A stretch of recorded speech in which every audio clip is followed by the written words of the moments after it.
Certains trouvent le mot vulgaire et y vont en tordant le nez. D'autres préféreront se taire et s'en aller s'y promener. C'est pour la langue une question de vocabulaire bien léché, et une affaire de précision au moment de s'exécuter.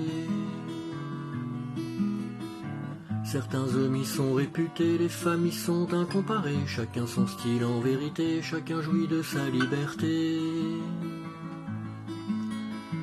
Le plus étrange, on le concède, il n'y a pas de manuel et pas d'ouvrage consensuel qui puisse apporter un peu d'aide.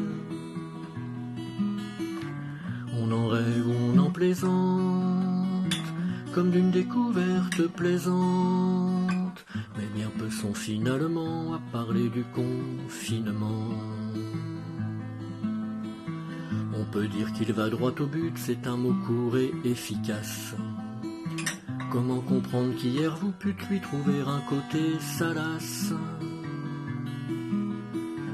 Et quant à sa fréquentation, à l'heure où le désir émerge, nombreux sont ceux qui y convergent avec enthousiasme et passion. Celui que le désir habite trouve avec un air pénétré, inutile de s'y attarder afin d'en jouir bien plus vite. Celui qui sait prendre son temps le considère comme un ami, lui donne des petits noms gentils et le caresse longuement.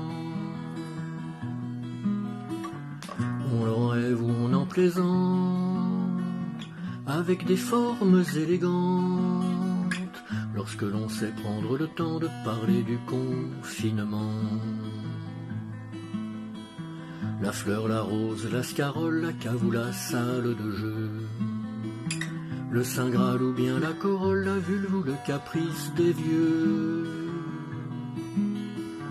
le chat, le minou, la moufette, la mangue, la source féconde, grotte, gazon ou belette, le jardin, l'origine du monde. Certains connurent la forteresse pour en parler trop librement, la perversion de la jeunesse fut un motif d'enfermement. Perret ou Régine des Forges, Apollinaire ou Aragon, la censure et l'interdiction voulurent leur faire rendre gorge.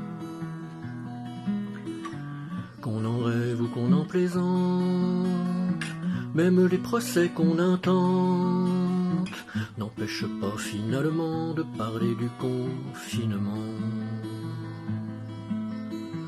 N'empêchent pas finalement de parler du confinement.